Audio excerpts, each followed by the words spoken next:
Entonces, mis hermanos, como hablábamos ahora, hoy estamos viendo la última de 3 parábolas que nos hablan del gozo que Dios tiene de encontrar, recuperar y recibir a los pecadores que se arrepienten.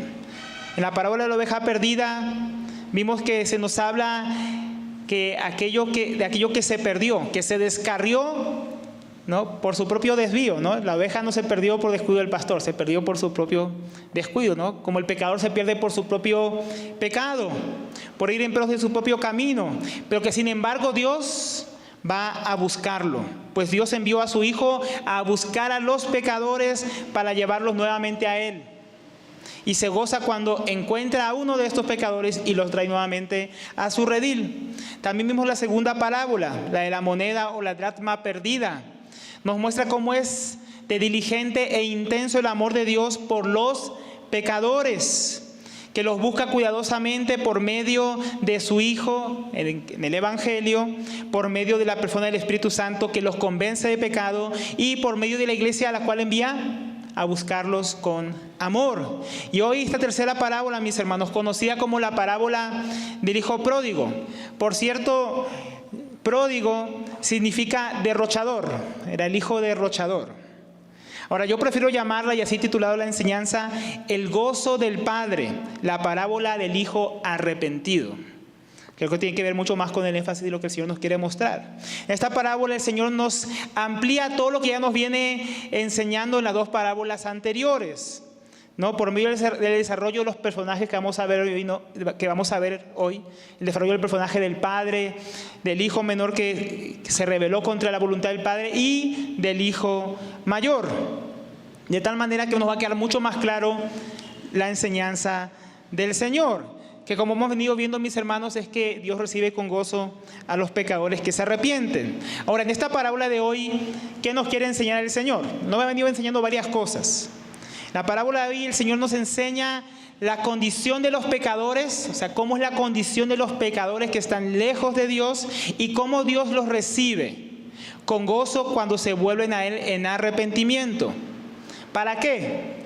Para que nosotros también perdonemos y recibamos con gozo a estos pecadores. Entonces, entendiendo esto, mis hermanos, la enseñanza de hoy la hemos dividido en 3 puntos principales.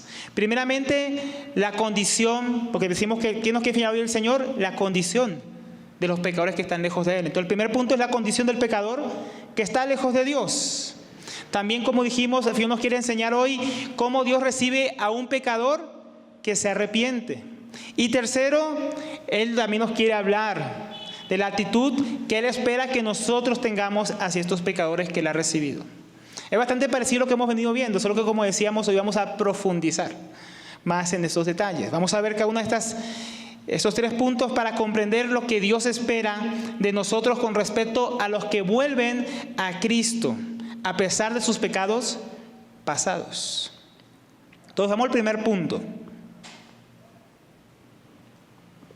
Primeramente, Dios nos quiere enseñar la condición del pecador que está lejos de Él. La condición del pecador que está lejos de Dios. Entonces, a diferencia de las 2 parábolas anteriores que se nos escribe respectivamente, primeramente no se nos cuenta la condición de la oveja perdida, solo se cuenta que se perdió. No se cuenta su sufrimiento, por dónde anduvo, nada de eso. Ni por qué se descarrió. Tampoco se nos dice en el caso de la moneda o la dracma perdida por qué se perdió y dónde se había perdido. No se nos dice nada de esos detalles. Pero hoy vamos a ver un poco más ahora en esta primera parte de la parábola la condición del pecador que está lejos de Dios. Y lo primero que podemos ver de su condición es que es la condición de su corazón que está contra Dios. La condición del pecador que está lejos de Dios es que su corazón está contra Dios. Y eso lo vemos al principio de la parábola. La parábola comienza introduciendo a los 3 personajes. Un padre que tenía 2 hijos, dice el versículo 11. Y Jesús dijo, cierto hombre tenía 2 hijos. Y el menor de ellos dijo al padre, Padre, dame la parte de la herencia que me corresponde. Y él les repartió sus bienes. Ahora, en aquel tiempo, mis hermanos, había 2 maneras de heredar.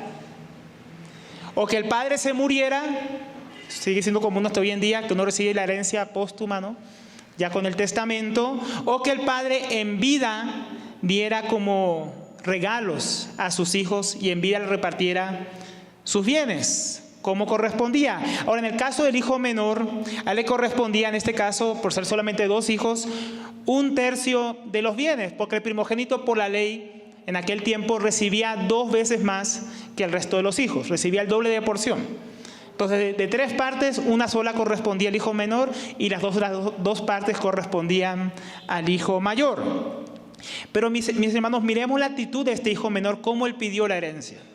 Dice: Padre, dame, eso es un imperativo, dame la parte de la herencia que me corresponde. No estaba pidiendo, él estaba exigiendo. Si lo tradujéramos mejor con la fuerza e intensidad de esas palabras en su original, podríamos decirlo así: Padre, dame de una vez por todas la parte de la herencia que me corresponde, ¿no?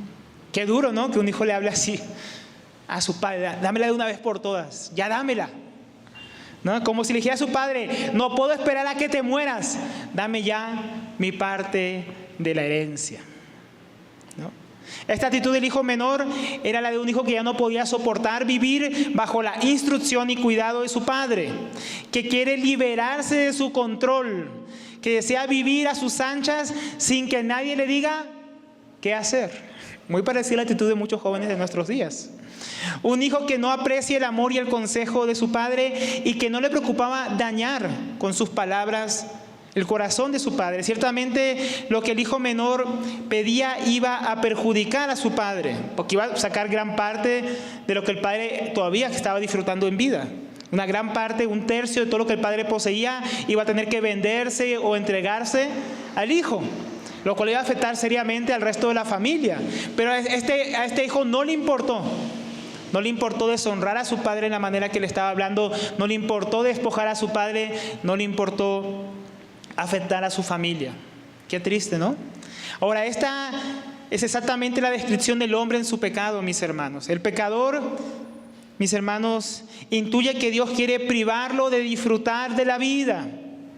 Por eso reclama el derecho de vivir y hacer lo que quiera, alejado de Dios, disfrutando de todo aquello que Dios le ha dado, pero sin Él. Y esta fue la mentira, mis hermanos, que uno puede ver que en Génesis introdujo el diablo, que introdujo la serpiente. En Génesis 3:4, la serpiente dijo a la mujer: bueno, ciertamente si comes no morirás, pues Dios sabe que el día que comáis serán abiertos vuestros ojos y seréis como Dios, conociendo el bien y el mal. Esto es lo que decía la serpiente. Dios les ha mentido. Dios lo que quiere es que ustedes no puedan tener y desarrollar su máximo potencial. Él no quiere que coman ese fruto. Y así piensan muchos hoy, como se han creído el engaño de la serpiente, que Dios es egoísta, ¿no? Que Dios quiere todo para sí mismo. Él no quiere que seamos como Él, Él no quiere que disfrutemos de todo, solo todo para Él. Así piensan muchos. Que Dios prohíbe todo lo que es bueno, está prohibido, dice la gente, ¿no? Por eso yo no quiero a Dios, porque todo lo bueno lo prohíbe. Porque Dios no quiere que yo disfrute de mi vida, que experimente mi máximo potencial, que me desarrolle libremente. Dios no quiere. Así piensan muchas personas, que Dios no quiere nada bueno para ellos. Solo reglas, solo mandamientos, solo cosas malas. Así pensaba este hijo y así piensan muchos que están lejos de Dios. Pero el hombre separado de Dios, mis hermanos, es ciego y exclama, como dice el Salmo 2, versículo 2: rompamos sus cadenas y echemos de nosotros sus cuerdas.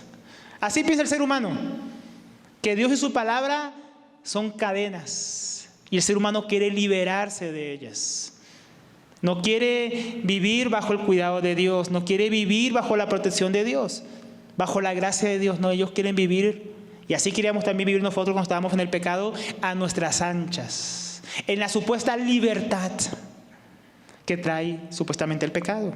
Como dice Romanos 1:18, que la ira de Dios se revela desde el cielo contra toda impiedad e injusticia de los hombres que con injusticia restringen la verdad. Porque dice que lo que se conoce acerca de Dios es evidente dentro de ellos, pues Dios lo hizo evidente. ¿Qué hizo Dios evidente por la creación? Porque desde la creación del mundo sus atributos invisibles, su eterno poder y divinidad, se han hecho con toda claridad visibles, siendo entendido por medio de todo lo creado. De manera que no hay excusa. O sea, el ser humano puede ver el poder de Dios, la deidad de Dios, la belleza de Dios, la sabiduría de Dios en la creación. Pero el hombre no quiere estar cerca de ese Dios que creó todas las cosas, sino que él quiere restringir y alejarse de Dios, quiere alejarse de la verdad. Pero no tiene excusa.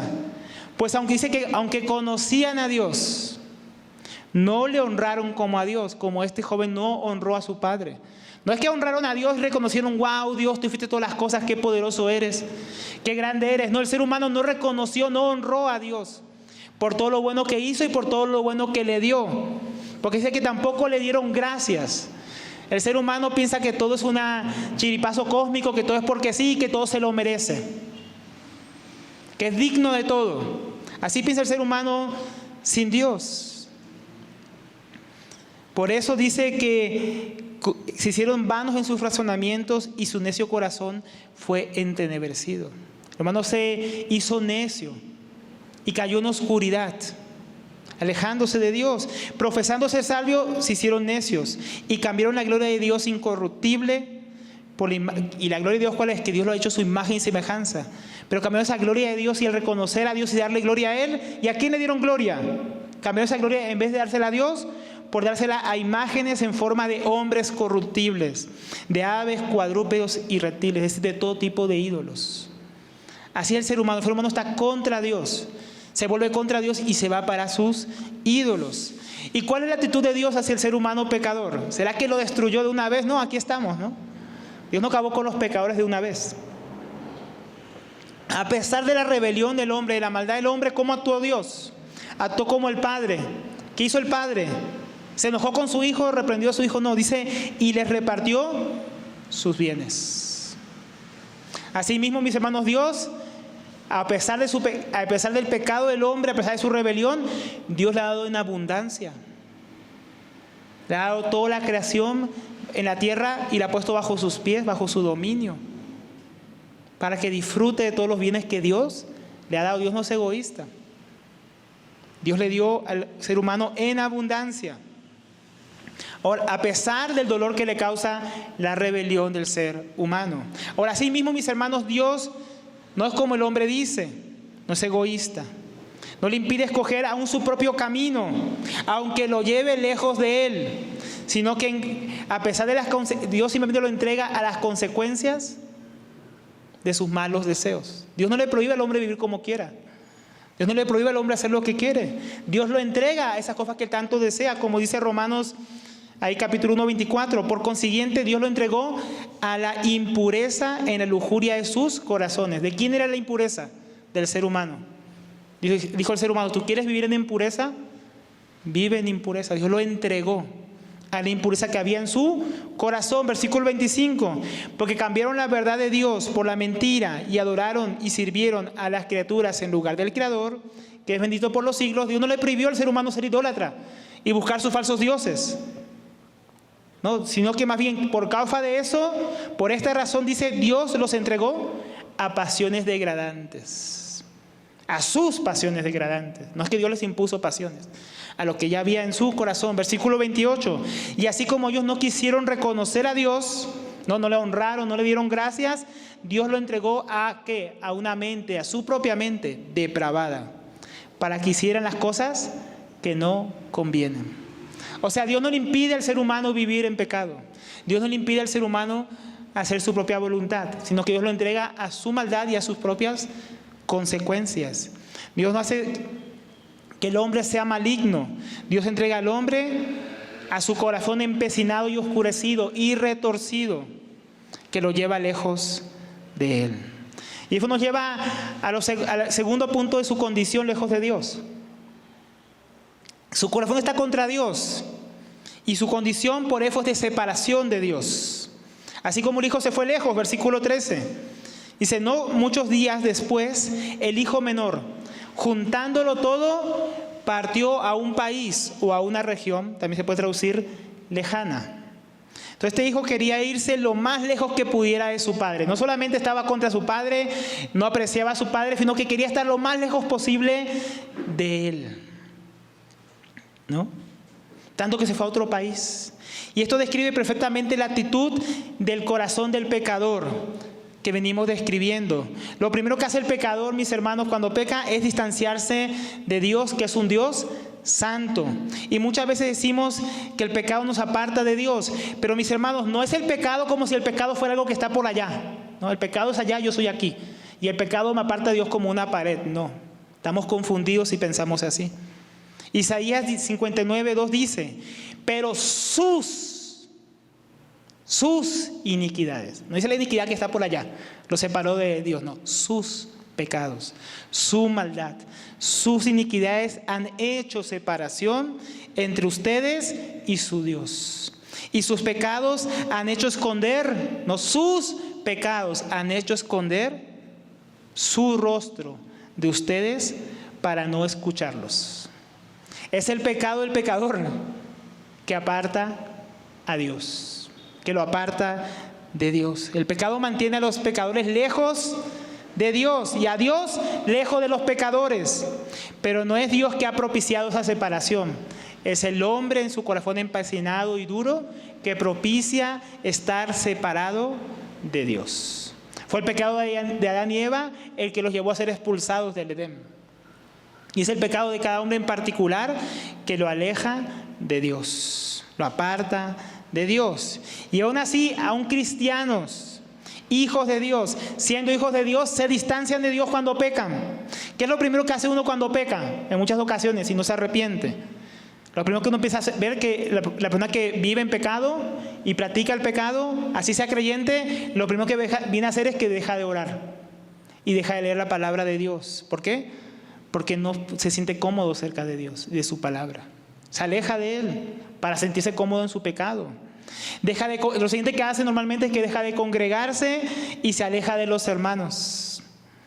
Porque en la congregación las oraciones y la palabra lo redarguyen. Y si él no quiere dejar su pecado, él no soporta estar ahí. No soporta estar con los hermanos, no soporta escuchar la palabra, no soporta a los hermanos que quieren en amor volverlo a llevar al Señor en arrepentimiento. Entonces muchos cristianos por su pecado son ellos los que se van alejando de Dios. No es Dios que se ha alejado de ellos. Eso es muy triste. Lo siguiente es la condición de su vida perdida en el engaño del pecado. En el versículo 13, en la segunda parte dice, y allí, en ese país lejano al que se fue, malgastó, derrochó su herencia viviendo perdidamente. Entonces, ¿qué es eso de que malgastó o derrochó? Es que usó mal, sin medirse, los bienes que su padre le había dado. Y dice que lo hizo de una manera, viviendo perdidamente. Esta palabra incluye los aspectos tanto materiales, de malgastar descontroladamente su herencia, y al mismo tiempo de inmoralidad.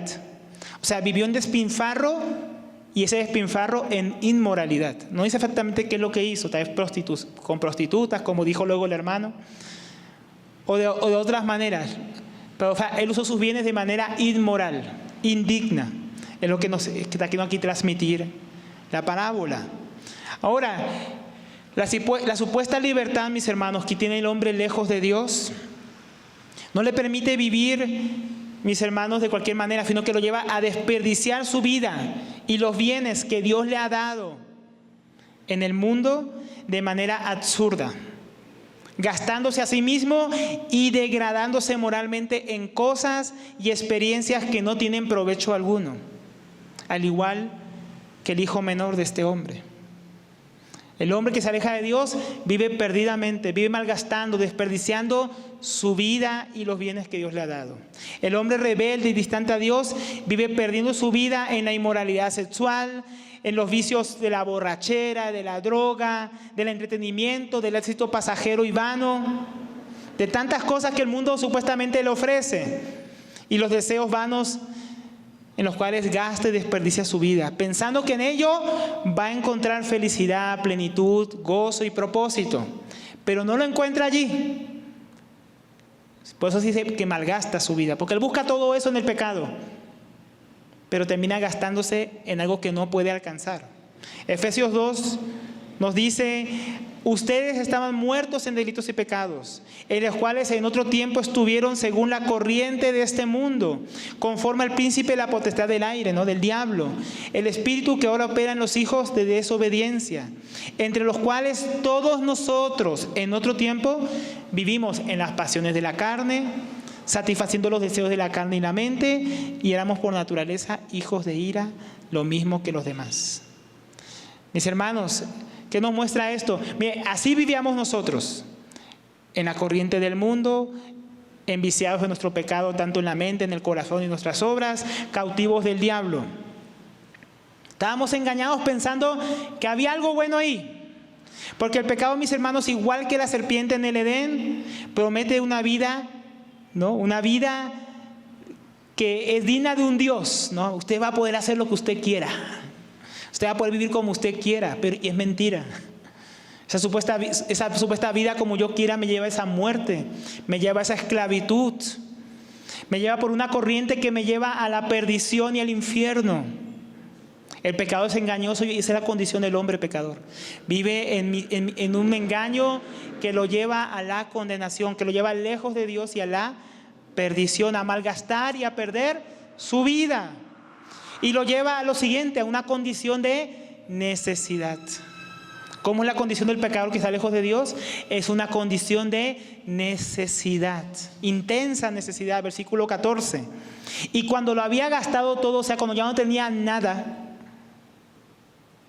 vino una gran hambruna en aquel país y comenzó a pasar necesidad. Entonces, en medio de su vida de desperdicio, ¿no? Y perdición, este joven se encontró un día, amaneció un día y no tenía nada. No le había quedado nada de la herencia que había exigido a su padre. Lo había gastado todo y ya no le quedaba nada, absolutamente nada. Entonces vino una hambruna en ese país y comenzó a pasar necesidad. Ahora, mis hermanos, esto es igual que con el pecador que está lejos de Dios. El pecador que está lejos de Dios está en un estado de bancarrota espiritual y bancarrota moral. En una deuda con Dios que es impagable y no tiene nada realmente de lo que necesita. No tiene justicia, no tiene plenitud, no tiene gozo, no tiene propósito, no tiene nada. Es un ser quebrado. Muchos despiertan un día en su vida de pecado, dándose cuenta que han perdido todo, que han perdido su familia, que han perdido sus hijos, han perdido su esposa o su tiempo. Han vivido en pecado, y un día despiertan y dicen: no he hecho nada que merezca, nada digno, nada bueno. Despiertan y tienen una vida sin propósito, una vida sin verdadera dicha, en situaciones y circunstancias en las que no tienen idea de cómo salir de allí y caen en desesperación.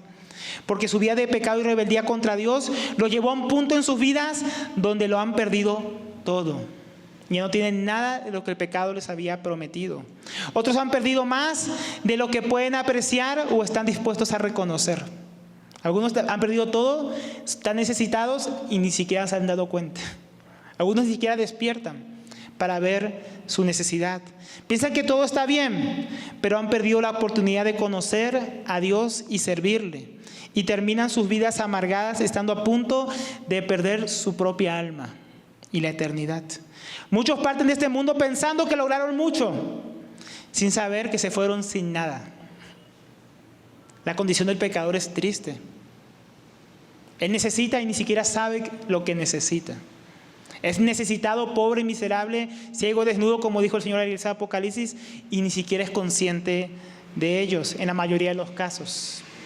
Ahora, el enfoque de la parábola está en que el pecador, después de vivir perdidamente para sí mismo, en algún momento comenzará a estrellarse con la realidad de la que lo ha llevado su pecado, que no le puede dar todo lo que le prometió, y va a empezar a experimentar necesidad en su interior, que no puede ser saciada ni con riqueza, ni con placeres, ni ningún pecado, mis hermanos, inventado por el hombre. Adán y Eva no terminaron siendo como Dios después que pecaron. Terminaron sin el Edén, necesitados de trabajar con el sudor de su frente, de pasar sufrimiento, de pasar necesidades. Pecado muy engañoso, ¿no? Entonces, quien se entrega al pecado termina padeciendo necesidad. ¿Cómo más de la condición del hombre que está lejos de Dios? Es una condición miserable. Miren la degradación. Versículo 15. Entonces, yendo, se arrimó a uno de los ciudadanos de aquel país, y él lo mandó a sus campos a apacentar a los cerdos, o a apacentar cerdos. Entonces este joven terminó arruinado, posiblemente rogando, ¿no?, arrimado para que alguien lo recibiera en su casa y le diera comida, así sea por servicio, prácticamente como un esclavo o criado para este hombre. Ahora, este hombre lo envió a los campos a apacentar a los cerdos. Y dice, bueno, hoy en día, bueno, es un trabajo digno, ¿no? Pero en aquel tiempo, piénselo en el contexto judío, era algo humillante para un judío cuidar cerdos. Qué miseria y degradación que un judío terminara sus días así, cuidando animales que consideraban inmundos. Al parecer, en aquellos días había un refrán que decía lo siguiente: que la maldición caiga sobre el hombre que cuida a los cerdos. Pero aquí fue al revés, la maldición por su pecado lo alcanzó y terminó cuidando cerdos. Qué triste, ¿no? Qué humillación. Versículo 16. Y deseaba llenarse el estómago de las algarrobas que comían los cerdos, pero nadie le daba. Entonces llegó a un punto que tenía tanta hambre que deseaba comer las algarrobas que los cerdos comían, pero nadie le daba, ni siquiera algarrobas, nada, para saciar su hambre. Esta es la misma situación miserable en que vive el pecador. Lo sepa o no, el pecador tiene mucha necesidad, tiene necesidad de perdón, tiene necesidad de volverse a Dios. Pero él cree que lo que necesita es lo que el pecado le ofrece, como él pensaba que necesitaba la comida de estos cerdos. El pecador piensa que no, yo no necesito a Dios, yo necesito seguir profundizando más en ese pecado, más en mi rebeldía, más en la dureza de mi corazón, y ahí voy a saciarme, pero no se sacia. El pecador desearía llenarse con el pecado en el cual está viviendo, pero ese mismo pecado es el que lo ha llevado a la miseria. Su pecado nada puede proveerle para saciarle realmente. El pecado nada puede darnos, hermanos. No puede darnos la felicidad que promete. No cumple con el gozo, no cumple sus promesas, sino que nos deja miserables. No puede saciar el alma. Juan 8:34 dice que Jesús respondió a unos fariseos: en verdad os digo que todo el que comete pecado, esclavo del pecado es. El pecador vive en un círculo vicioso de miseria. El pecado lo destruye, el pecado lo daña. Pero como un esclavo, ¿qué hace él? Vuelve al pecado. Vuelve al pecado buscando saciar su necesidad y no lo logra. El pecado solamente lo lleva a una mayor miseria. ¿Usted ha visto eso en los pecadores? ¿Usted ha visto eso en personas arruinadas que solamente vuelven al pecado y vuelven al pecado y mayor miseria y no pueden salir de ahí? Están esclavizados al pecado. Y muchos están así. Se quieren saciar con pornografía y no se sacian. Se quieren saciar con placeres y quedan hambrientos. Se quieren saciar de lujos, pero se quedan vacíos. Se quieren llenar de entretenimiento, pero siguen aburridos. Se quieren llenar de conocimiento, pero no logran alcanzar conocer a Dios.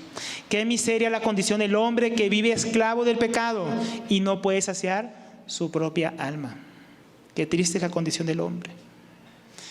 Entonces esta es la condición del hombre que está lejos de Dios, mis hermanos. Está contra Dios, está lejos de Dios. Está en una situación de necesidad, está en una situación de miseria espiritual. Y eso nos lleva al segundo punto, que Dios quiere recibir a esos pecadores, pero Dios quiere recibirlos en arrepentimiento. Entonces, ¿cómo Dios recibe a un pecador que se arrepiente? ¿Cómo Dios va a recibirlo? El Señor Jesús nos va a mostrar que Dios recibe a los pecadores que se arrepienten, pero también lo que Dios espera de un verdadero arrepentimiento. ¿Qué es lo que Dios espera cuando el hombre se arrepiente? ¿Cómo Dios quiere recibir a esos pecadores? Porque Dios no quiere recibir a los pecadores de cualquier manera. Dios quiere recibirlos en arrepentimiento. Entonces, ¿cómo es un pecador que se arrepiente? Aquí nos ilustra bastante el Señor Jesús esto. Primeramente, es un pecador que reconoce su condición. Versículo 17. Entonces, volviendo en sí, o volviendo a sí mismo. Es decir, que el hijo estaba fuera de sí, como un loco. En aquel momento que decidió demandar la herencia de su padre, faltándole el respeto, deshonrándolo, yéndose lejos de él y malgastando la herencia. En ese momento él estaba como un loco, fuera de sí. Él no era consciente del daño que estaba haciendo a su padre y a sí mismo. Todo lo que él había hecho era una locura. Hermano, vivir bajo la esclavitud del pecado es esto mismo, es una locura, es no estar en uno mismo, es no ser consciente de lo que uno hace.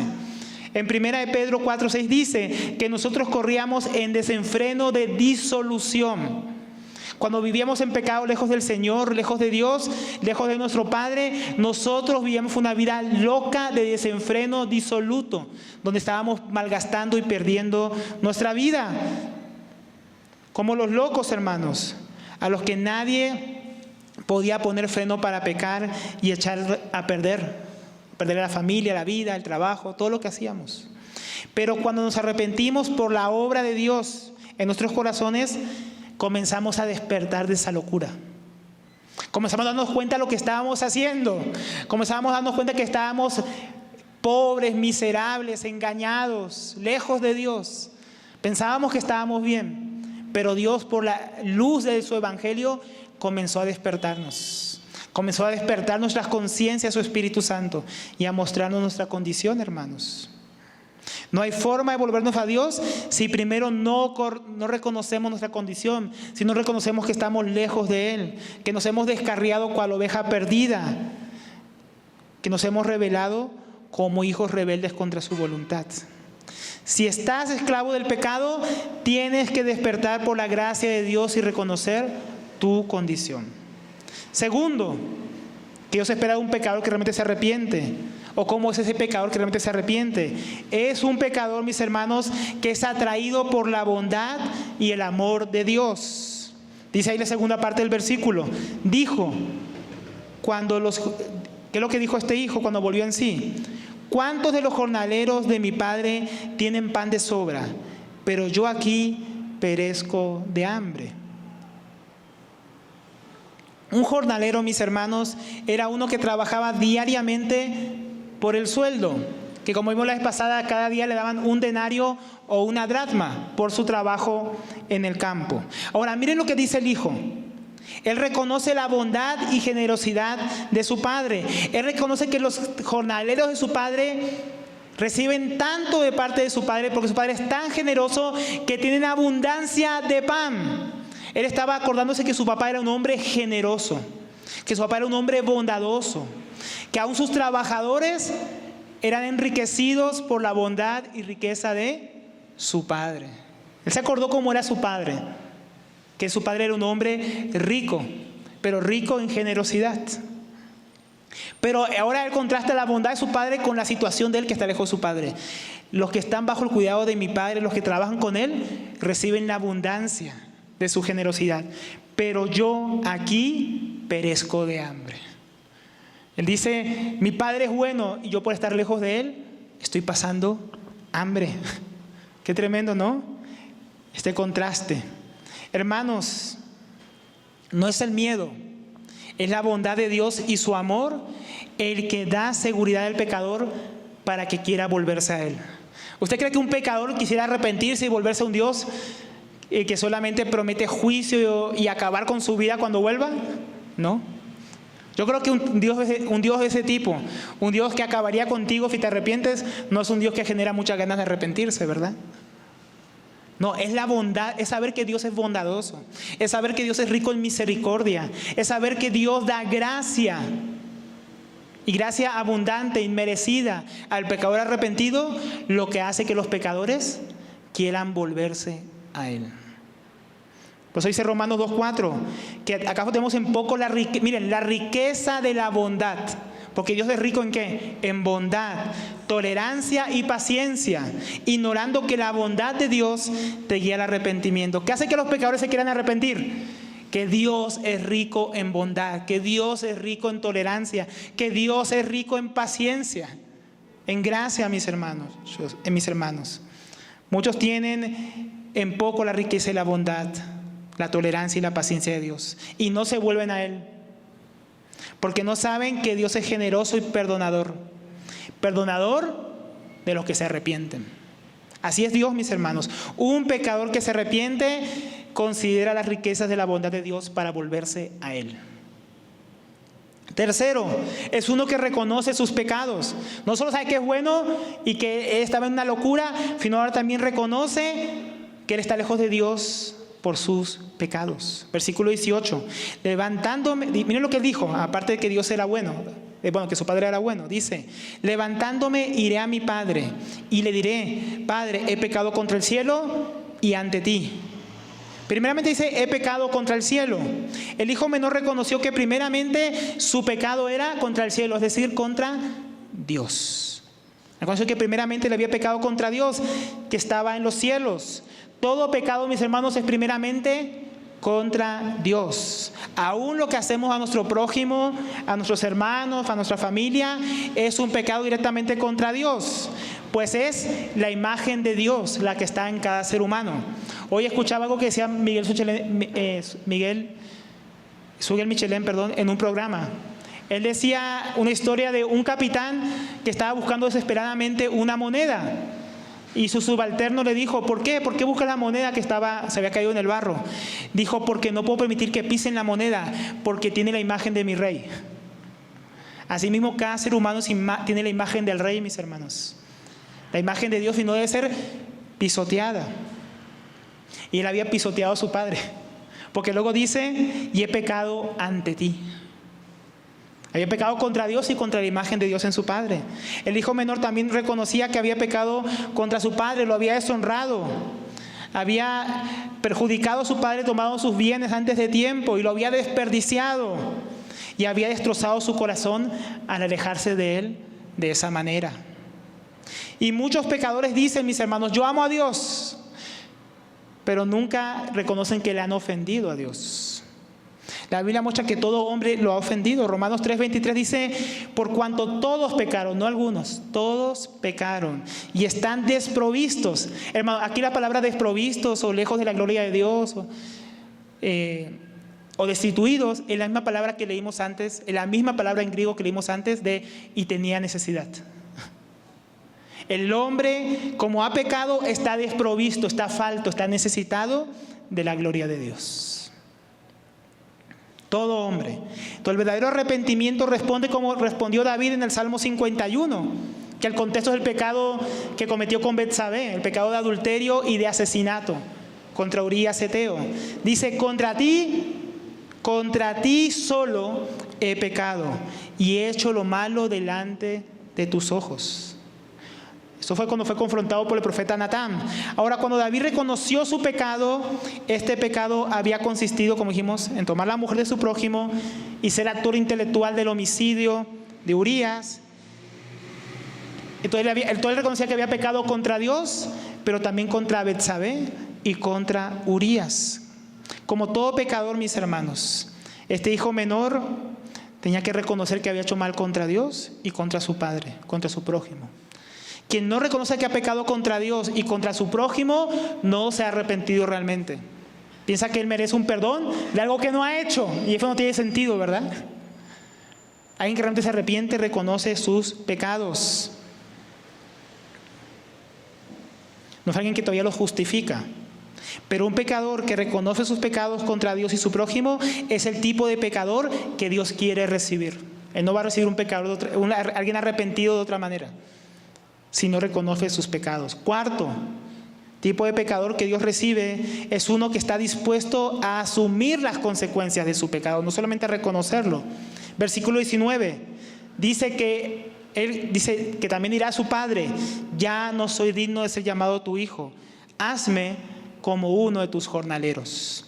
Miren el verdadero arrepentimiento. Este hijo reconocía lo que había hecho, que le había pecado, ¿no? Y miren lo que él pensaba: ni siquiera soy digno ya de ser llamado tu hijo. Es decir, no fue digno ya que me mantengas, que me tengas bajo tu cuidado, bajo tu protección. Él reconocía que lo que había hecho era un pecado tan grave que no merecía ser tratado nuevamente como su hijo. Es triste, mis hermanos, que muchos pecan descaradamente y todavía se creen dignos del amor de Dios. Creen que han hecho algo por lo cual Dios todavía está en deuda con ellos. Y eso no es así. Alguien que ha pecado realmente contra Dios reconoce que no es digno del perdón de Dios, que no se lo merece, que no se lo puede ganar, mis hermanos. Que no es digno que no tiene derecho a pedir privilegios y a reclamar nada a Dios. ¿Por qué? Porque ha pecado en la dureza de su corazón y se ha rebelado contra Dios. Por eso ahora Él ya no dice, mire, ¿se acuerdan cómo Él dijo? Dame ya mi herencia. ¿Qué dice ahora? Hazme. Ya no es dame, no es un reclamo, es hazme como uno de tus jornaleros. Es decir, permíteme trabajar bajo tu cuidado, porque tú eres bueno, así sé como tus jornaleros, porque yo sé que ahí no me va a faltar pan, porque tú eres bueno. Voy a asumir las consecuencias de mi pecado, es lo que le estaba diciendo. Voy a asumir las consecuencias de mi desvío. Hermanos, un verdadero pecador que se arrepiente está dispuesto a asumir las consecuencias de lo malo que ha hecho. Está dispuesto. Así no pueda asumirlas, pero no está dispuesto a asumirlas.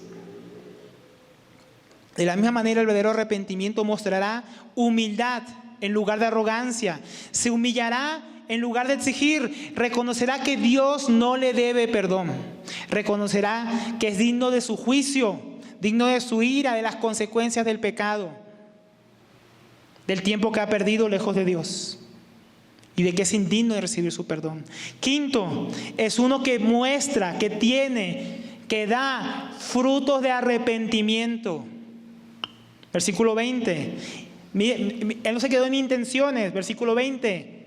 Y levantándose, no solamente lo dijo, levantándose fue a su padre. Qué importante esto. Muchos pecadores solamente quedan en la intención de arrepentirse, pero no se arrepienten de verdad. Se quedan en remordimientos, en recuerdos, en el pesar de lo malo que han hecho y las consecuencias que están viviendo, pero no se vuelven a Dios. Alguien que se arrepiente realmente se vuelve a Dios, no solamente de pensamiento, sino de verdad. El hijo menor se levantó y fue a su padre. Igualmente podemos decir, el arrepentimiento no es una emoción. El arrepentimiento es un cambio de corazón en fe que nos lleva a volvernos a Dios, tanto en mente como en obras. La palabra arrepentimiento, decíamos la vez pasada, que tanto en griego como en hebreo se definen como un cambio de mente, de actitud hacia el pecado, pero también como un volverse a Dios y a su voluntad. No es que me vuelvo a Dios en oración y ya no, me vuelvo a Dios y a su voluntad, a lo que Él quiere que yo haga. Por eso, mis hermanos, solemos decir que el arrepentimiento y fe son dos caras de una misma moneda. Mis hermanos, el arrepentimiento es: reconozco mi pecado y mi maldad, pero también reconozco la bondad y la gracia de Dios en el Evangelio por la fe. También, mis hermanos, es que yo reconozco mi indignidad y el juicio que merezco, al mismo tiempo que reconozco y recibo por fe el perdón que Dios me ofrece en Jesucristo. Reconozco mis malas obras y por fe me vuelvo a Dios a hacer su voluntad.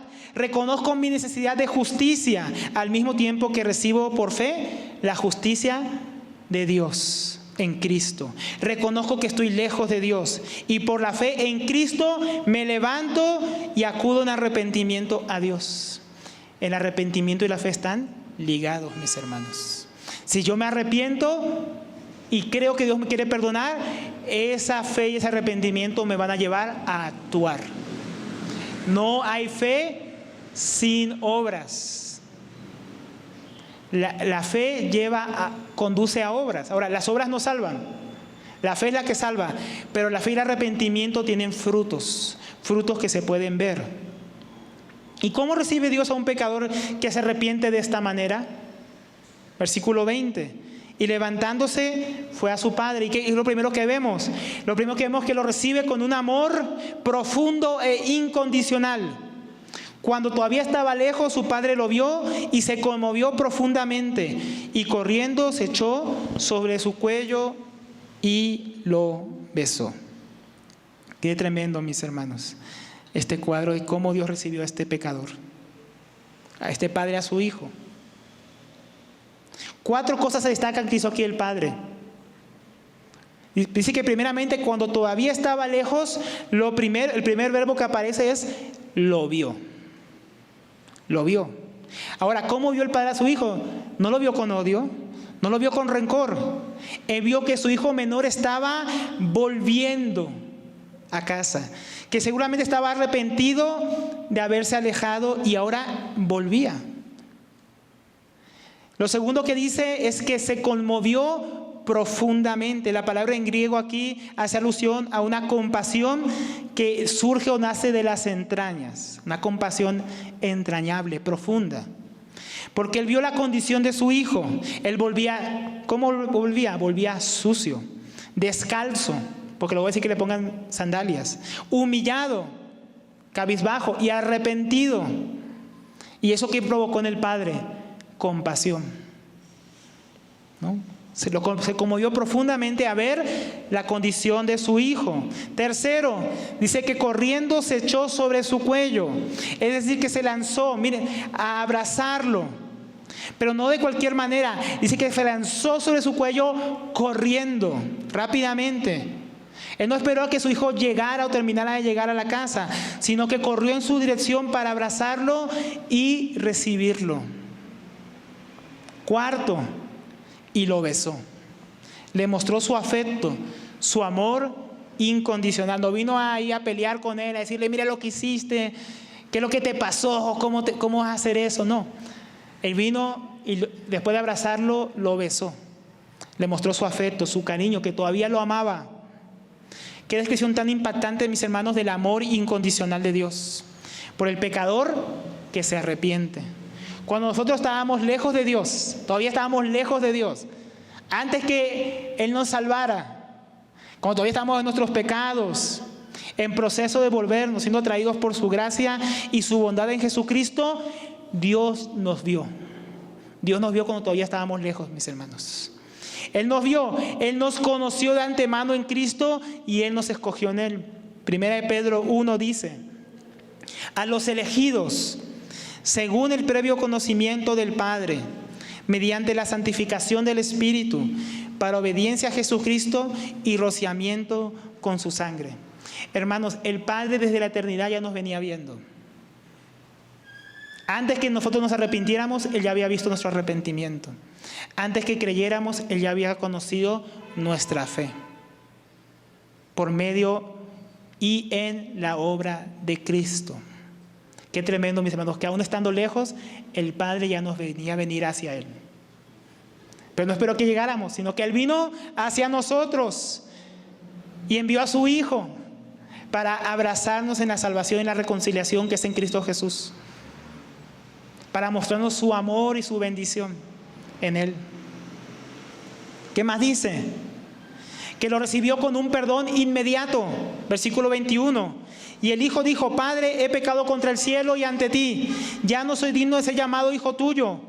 Pero el padre dijo a sus siervos. ¿Qué vemos aquí, mis hermanos?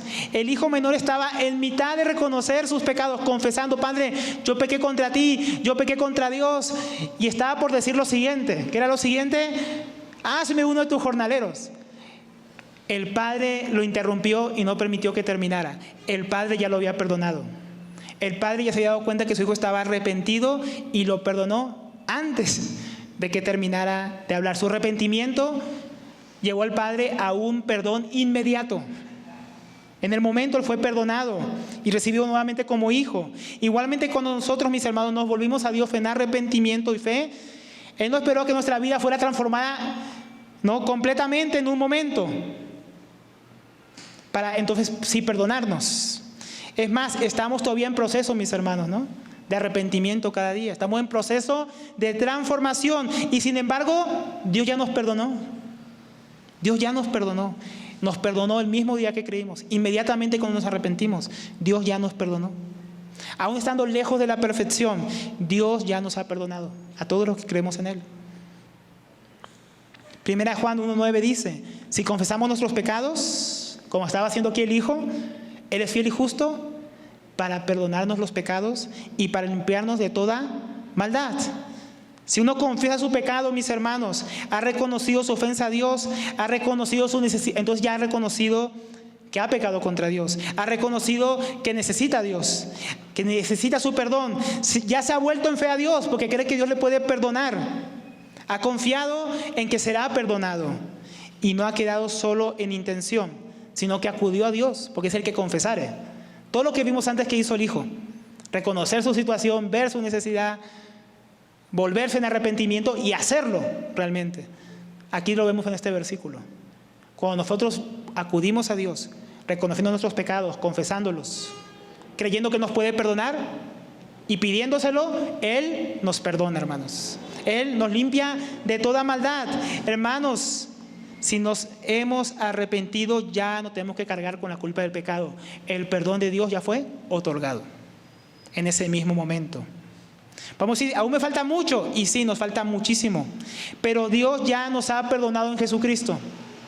Él no espera que se complete lo que falta, Él ya nos perdonó. Jesús dijo, hecho está en la cruz, hecho está, consumado es, ya está. El perdón ha sido otorgado, porque Él es fiel y justo, y por su gracia fiel me perdona y me declara justo. No porque yo soy bueno y yo soy justo, sino porque Él es fiel y justo.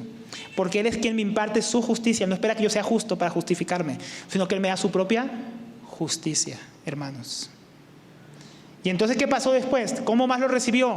Lo recibió con gracia, versículo 22. Pero el Padre dijo a sus siervos, pronto, traigan la mejor ropa y vístanlo. Y lo que sigue, ¿no? Este pronto, mis hermanos, nos muestra que no solo el perdón de Dios es inmediato, y no solo el perdón aquí del Padre fue inmediato, sino su determinación de bendecir a su Hijo arrepentido. ¿Cómo lo vemos? En las órdenes que da a sus siervos. Primeramente dice, pronto, traigan la mejor ropa y vístanlo. La mejor ropa seguramente era la ropa de su propio Padre. Ropa reservada para una ocasión especial, posiblemente un vestido o una túnica larga que era considerada de prestigio y estatus en aquella época. Segundo dice, y pongan un anillo en su mano, posiblemente con el sello del nombre de la familia, mostrando que él había recuperado su estatus de hijo. Tercero, y sandalias en sus pies. Normalmente los que estaban descalzos en aquella época eran los esclavos. Él ya no era un esclavo. Antes era esclavo de su pecado, antes era esclavo de su vida perdida. Ahora era hijo. Entonces dijo, pónganle sandalias. Y los criados y los esclavos, mis hermanos, en aquel tiempo no llevaban ropa elegante, ni anillos, ni calzado, pero su hijo sí. Entonces él ordenó rápidamente que lo vistieran. ¿No es así como nos recibió Dios, hermanos? Nosotros estábamos desnudos cuando llegamos a Él. Él nos vistió con la justicia de Cristo. Nosotros estábamos perdidos, mis hermanos, pero Él nos salvó y encima nos dio autoridad en Cristo. Mis hermanos, nosotros estábamos descalzos, éramos esclavos del pecado. Y Dios nos dio calzado para caminar ahora en santidad, conforme a la vida de su Hijo. Pero también dice que lo recibió con gozo. Dice el versículo 23, y traigan el becerro engordado, mátenlo y regocijémonos juntos. El becerro engordado, mis hermanos, era un becerro que se engordaba para una ocasión especial. Algo muy parecido a lo que hacen muchos hoy en día de engordar un cerdo o de repente una cabra o las gallinas para Año Nuevo. Dicen que cada Año Nuevo le llega su marrano. Ese dicho viene de ahí. La gente le engorda a sus animales, ¿para qué? Para gozarse, para celebrar que ha llegado un nuevo año. Y ese es el mismo sentido aquí. Este becerro había sido engordado para alguna ocasión especial, alguna visita especial, algún acontecimiento importante. Y para su padre este era ese momento especial. ¿Por qué? Ahí dice por qué, versículo 24. Porque este hijo mío estaba muerto y ha vuelto a la vida, o ha resucitado. Estaba perdido y ha sido hallado. Se había ido tan lejos en su locura que para su familia era como un muerto, ya no podían tener relación con él. ¿No? Él se había perdido en la dureza de su corazón y su pecado, pero ahora el que él había vuelto en sí y había vuelto a ellos, era como que hubiera vuelto a la vida. Era como que hubiera vuelto de su locura y hubiera sido encontrado. Y entonces dice que comenzaron a regocijarse. a celebrar, a comer. El hambre que él tanto había tenido y no había podido saciar era ahora suplida en el gozo de su Padre. Qué alegría, ¿no? Y dice luego, de la misma manera, mis hermanos, de la misma manera es la que Dios nos recibe a nosotros y a cada pecador que se arrepiente. ¿Cómo? Con gozo, con celebración. Mis hermanos, aquí había un cordero que se había preparado para una ocasión especial. Esta es esa ocasión especial. Ahora, nuestro Padre Celestial también preparó un cordero. Un cordero que es Jesucristo, el cordero que fue inmolado desde antes de la fundación del mundo, según Apocalipsis 13:8. O sea, Dios tenía preparado un cordero que quita el pecado del mundo desde antes de la fundación del mundo. Y ese cordero es Jesucristo nuestro Señor, que ya estaba preparado y dispuesto a venir a morir por los pecadores. Antes, aunque pecaran, desde antes de la fundación del mundo. Pecadores que estábamos muertos en delitos y pecados, pero ahora Él ha dado vida. Pecadores que andábamos perdidos, extraviados, lejos de Dios, pero que Él ha encontrado en Jesucristo. Hermanos, Dios se goza por cada pecador que se arrepiente, mis hermanos, por medio de su gracia en Jesucristo, pasando de muerte a vida, pasando de perdido a encontrado en Él. Y esto nos lleva al último punto. Ya vimos cuál es la condición del pecador, cómo Dios recibe a los pecadores que se arrepienten. Pero también queremos ver algo más, la actitud que Él espera de nosotros, de sus hijos, hacia estos pecadores que se arrepienten. Recordemos que en estas parábolas originalmente ellas fueron enseñadas por causa de los escribas y fariseos que estaban murmurando contra el Señor Jesús por recibir a los recaudadores de impuestos y a los pecadores y comer con ellos. Entonces podemos preguntarnos, ¿qué actitud quiere Dios que tengamos con aquellos que se arrepienten y han sido recibidos por Él? ¿Qué actitud quiere que tengamos? Primeramente, nuestra actitud debería ser de recibirlo y perdonarlo. Miremos la actitud que tuvo el hijo mayor, versículo 25. Pero su hijo mayor estaba en el campo y cuando se acercó regresando a la casa, oyó música y danzas. Y llamando a uno de los criados, le preguntó, ¿qué era todo aquello? Y él le dijo, tu hermano ha venido y tu padre ha matado el becerro engordado porque lo ha recibido, lo ha recuperado sano. Ahora, ¿qué actitud tomó el hermano mayor al enterarse del regreso de su hermano? Miremos su actitud. Primeramente tomó una actitud de rencor. Versículo 28. Entonces él se enojó. Él no se alegró, él se enojó y no quería entrar a la fiesta. No quería entrar y alegrarse con ellos. Saliendo su padre, le rogaba que entrara. Entonces, mis hermanos, él no se alegró por el regreso de su hermano. Él no se puso feliz, ¿no? Sino que al parecer todavía guardaba rencor por lo que su hermano había hecho y no quería perdonarlo y recibirlo como su padre. Es más, también estaba enojado con su padre y no quería entrar a la casa por haber recibido a su hermano. Dijo, se habrá dicho, no, mira cómo lo alcahueta, cómo después de todo lo que hizo lo recibe. Entonces no solamente se enojó con el hermano, se enojó también con el padre. Y albergó rencor contra los dos, al punto de ni siquiera querer entrar a la casa, mis hermanos. Prefiero perderme la fiesta, que allí se alegren ellos solos. Qué terrible, ¿no? La actitud de su corazón. Cuando alguien se arrepiente, se vuelve a Dios, mis hermanos, y Dios lo recibe por la gracia de Jesucristo, deberíamos nosotros también recibirlo y perdonarlo si nos ha ofendido, así como Dios lo ha perdonado y lo ha recibido, porque se lo merece, no, por gracia. Por gracia. A muchos que conocieron a algún hermano antes de Cristo, cuando estaba en sus pecados, a veces en pecados escandalosos, les cuesta recibirlos cuando se convierten en la comunión. Se escandalizan. ¿Cómo así que fulano que hacía tal cosa se convirtió y ahora está aquí en la iglesia? No podemos recibirlo, es un peligro. Seguro ni se arrepintió de verdad, ni ha cambiado. No. Yo cuando él estaba en el mundo, a mí me hizo daño. Me estafó, me defraudó. No podemos recibirlo. Así hay mucha gente. Tremendo, ¿no? Es como muchos que cuando vieron a Saulo de Tarso convertido en Jerusalén, no se querían juntar con él. Algunos le tenían miedo y otros seguramente le tenían rencor. Y no podían creer que Jesucristo lo recibiera. ¿Cuántas personas hay así en nuestros días y se escandalizan? Bueno, mis hermanos, Dios nos perdonó a nosotros también muchas cosas, ¿no? ¿Quiénes somos nosotros para no perdonar y recibir a los que Dios ha perdonado y recibido? Cuando también Dios nos recibió a nosotros. ¿Quiénes somos, mis hermanos? Los que están en Cristo, la Biblia dice que son nuevas criaturas, que las viejas cosas pasaron, que de aquí todas son hechas nuevas. Dios ha olvidado los pecados pasados y nosotros deberíamos hacer lo mismo. Pablo decía que ahora en Cristo ya no conocía a nadie según la carne.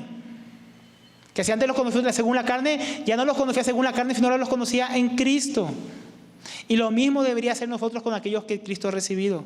Ya no deberíamos tomarlos como eran los tiempos de su carne, de su muerte, cuando estaban perdidos. Deberíamos tomarlos ahora como nuevas criaturas en Cristo. Y lo mismo aplica no solamente si un pecador se arrepiente, que no conoce a Dios, también lo mismo aplica si un hermano que ya es cristiano peca y se arrepiente. No deberíamos guardarle rencor o aversión, sino, mis hermanos, que en la sabiduría, porque hay que igual ser sabios, ¿no? En la sabiduría que Dios da, si el hermano se arrepiente, de verdad deberíamos recibirlo, pues ha vuelto en sí, ha vuelto de su locura, se ha vuelto a Dios, se ha arrepentido, ha vuelto a la casa de Dios que es la iglesia. Y eso debería alegrarnos. Claro que deberíamos tener precaución, claro que debemos ser sabios como lo recibimos, sí. Deberíamos ver que haya frutos de arrepentimiento, Dios también lo ve. También nosotros deberíamos hacerlo, pero deberíamos recibirlo. Deberíamos perdonarlo. Lo segundo, mis hermanos, entonces lo primero que nuestra actitud debería ser de perdón. Lo segundo que nuestra actitud debería ser tratar con nuestros propios pecados, en lugar de juzgar y rechazar a los que se arrepienten. Miren lo que dice el versículo 29. Pero respondió él y le dijo al padre: mira, por tantos años te he servido y nunca te he desobedecido ninguna orden tuya. Y sin embargo, nunca me has dado un cabrito para regocijarme con mis amigos. Aquí vemos varias cosas del corazón de este hermano mayor. Primeramente, él consideraba su servicio no como algo que le hacía por amor a su padre. ¿Saben cómo deberíamos traducir esa palabra del griego? Miren, te he servido tantos años como un esclavo. Eso es lo que literalmente dijo su padre. Porque la palabra es deuleo, que de ahí viene doulos, esclavo en griego. O sea, dice a su padre: yo te he servido como un esclavo. Él consideraba el servicio de su padre como esclavitud. Así veía su servicio a su padre, como esclavitud. Qué terrible. Él no lo hacía de corazón. Él no lo hacía por amor a su padre. Él lo hacía porque sentía que estaba obligado a hacerlo. El hermano mayor juzgaba a su hermano menor a pesar de que había vuelto arrepentido, pero él estaba mal en su corazón, mal con su padre. Asimismo eran los escribas y fariseos. Decían que servían a Dios, pero ellos mismos habían vuelto el servicio a Dios algo pesado, por agregar tantas tradiciones, tantas leyes de hombres. Servir a Dios en la época de Jesús, en el judaísmo, era como una esclavitud religiosa, hermanos. Los judíos decían: yo guardo la ley de Dios, me esmero, ayuno 2 días a la semana, hago esto, no soy como aquel pecador. ¿No? Ellos servían a Dios supuestamente, servían a una religión, pero lo hacían como una esclavitud. Era un servicio falso, un servicio hueco, un servicio que realmente no cumplía el estándar de Dios. Qué terrible, ¿no? Hermanos, un servicio solamente de apariencia, solamente externo. Nosotros también podemos creer que estamos mejor que otros. Aquí el hijo mayor pensaba que él estaba mejor que el menor, porque decía: yo te he servido como un esclavo, ¿no?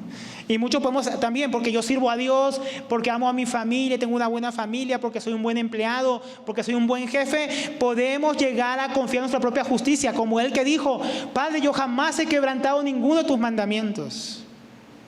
Lo estaba quebrantando en su corazón, porque no servía a su padre con la actitud correcta, porque despreciaba a su hermano y no reconocía sus propios pecados. Él se justificaba a sí mismo: yo nunca he quebrantado, yo nunca te he desobedecido. pero era pura obediencia externa y no de corazón. Hermanos, una religión externa que se enorgullece en sus propias obras, mientras quebranta la voluntad de Dios, excluyendo y rechazando a los que Dios ha perdonado y ha recibido, es una religión muerta, falsa, esclava. El Señor Jesús dijo a los fariseos en una ocasión, Mateo 23:23, ay de ustedes, escribas y fariseos, hipócritas, porque pagáis el diezmo de la menta, del eneldo, del comino. ¿Ven? Religión externa. ¿Había que hacer eso? Sí. Ellos se jactaban de lo externo que hacían. Pero luego Jesús dice, y habéis descuidado los preceptos de más peso de la ley, o los más importantes, la justicia, la misericordia y la fidelidad. Una religión externa de obras, pero hueca en su corazón. Falta de justicia, falta de misericordia, falta de fidelidad en su corazón a Dios en el servicio que hacían y hacia el prójimo. Y estas son las cosas que debían haber hecho sin descuidar aquellas. Tenemos que tratar con nuestra propia autojusticia, que nos lleva a creernos mejores y superiores a los demás y a rechazar los que Dios está recibiendo por gracia. Tenemos que tratar con nuestro corazón, mis hermanos, porque nos puede llevar muy lejos de Dios estando en medio de la comunión de los hermanos, siendo hijos de Dios. Podemos llegar a pensar que somos justos, que somos obedientes por nosotros mismos y olvidar lo que Dios ha hecho. También, mis hermanos, hay que considerar los pecados nuestros, y no solo como él, porque él consideraba solamente los pecados de su hermano, aún como más graves que los suyos propios. Versículo 30, pero cuando vino este hijo tuyo, no era su hermano, era ese hijo tuyo, que ha consumido tus bienes con rameras, mataste para él el becerro engordado. Miren esas palabras tan duras. Tu hijo. Él ya no reconocía a ese hijo como su hermano. Y señala sus pecados como algo tan terrible que cómo te vas a gozar, cómo vas a regocijarte porque él volvió. Mira cómo gastó tu bienes, mira cómo iba con rameras, mira cómo perdió su vida. Hermanos, los que confían en una religión externa de obras son así. Miran los pecados que son más visibles y los juzgan como peores que los pecados de su corazón que nadie puede ver. Se olvidaron del sermón del monte, que Jesús dijo que no es solamente el que adultera, es el que mira a una mujer para codiciarla, el que ya adulteró su corazón. No es solamente el que mata a su hermano físicamente, sino que el que aborrece a su hermano ya lo asesinó en su corazón, ya es un homicida. La ley de Dios no solamente apunta a hechos externos, la ley de Dios apunta al corazón. Tenemos que tratar con los pecados del corazón que nos impide recibir aquellos que Dios ha recibido.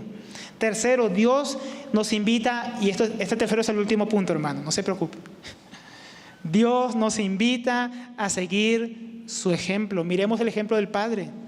Y Él dijo, hijo mío, tú siempre has estado conmigo. Y todo lo mío es tuyo, ¿no? Porque Él había reclamado que a Él nunca le había dado un cabrito. Es Él el que nunca había pedido a su Padre. Y dice, todo lo que tengo es tuyo. ¿Se acuerdan que todo lo que había quedado el Padre, que eran las otras 2/3 partes, iba a heredarlas el hijo mayor cuando el padre muriera? Dijo, todo lo que tengo va a ser para ti. Todo lo que tengo es tuyo. Pero era necesario hacer fiesta y regocijarse porque tu hermano estaba muerto y ha vuelto a la vida, estaba perdido y ha sido hallado. Todo el padre le recuerda que siempre ha estado con él, que él podría pedirle lo que quisiera, y le recuerda a su hijo que su hijo menor es también su hermano, porque dice tu hermano. Ese que dice tu hijo es tu hermano.